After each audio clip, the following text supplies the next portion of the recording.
Holy, holy, holy, holy, holy. Well, hello. I'm so glad you joined us once more. I'm looking forward to continuing this study of things, practical things that I can do to make not only my life better, but make the lives better of my friends, my community, my family, my wife. Isn't it always better to make your wife happy? Remember that little sign that says, if mama's not happy, nobody's happy? Well, that's certainly true. Well, I'm going to tell you today something else that I have found that will really help us to make our communities better. And that is something that we find in James, the first chapter, when he's talking about pure religion. Notice in the very last verse of James chapter 1, James makes this startling statement. He says, pure and undefiled religion before God the Father is this, to visit the fatherless and the widows in their affliction, and to keep yourself unspotted from the world. Here James has keyed in on a thought that will make my life better.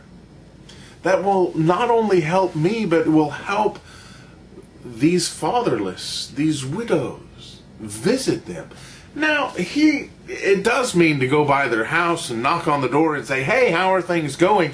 There is nothing more lonely than someone who has lost their mate. What a tragedy it is when a couple that have been living together for 40, 50, maybe 60 years, and when the spouse dies, to be left there alone day after day, waiting until death comes so that they can be united again in heaven.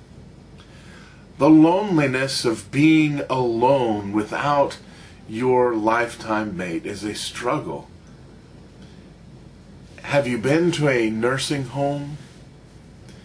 And how tragic it is to see our older folks abandoned there with no one to come and to talk with them and to share with them, someone to listen to the stories they have. The Bible is telling us, if you really want to be blessed in this world, then bless the lives of others, especially those who are less fortunate. He says, visit them. That means provide for their needs. If someone is sick, meet that need. Remember the story of the Good Samaritan? What made that man good was that he reached out and met the needs of that man who had been beaten and left for dead. Visit the sick.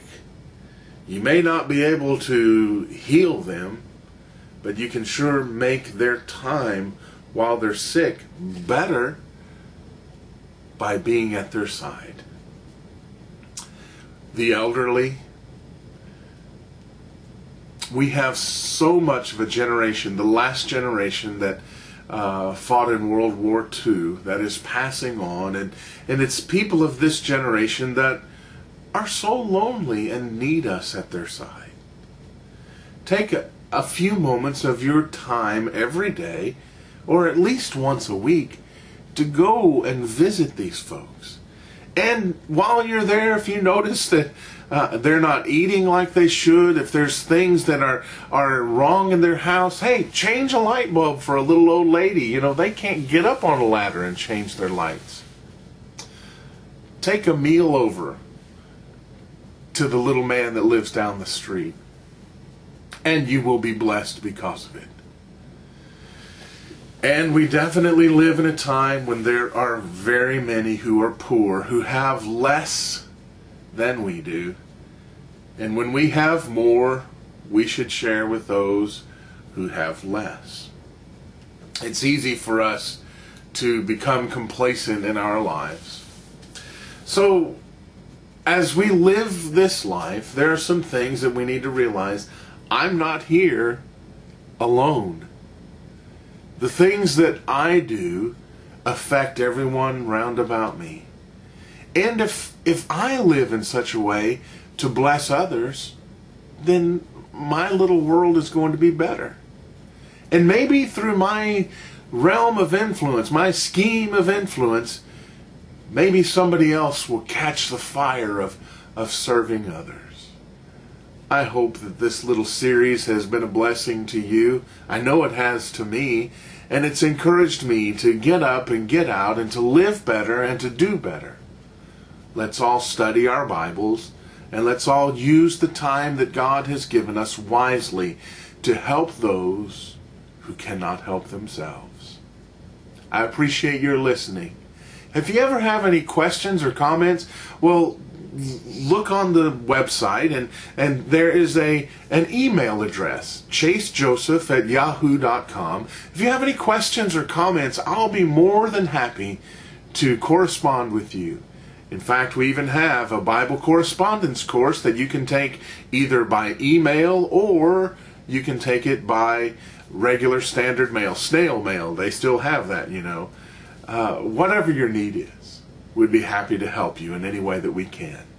God bless, and tune in again.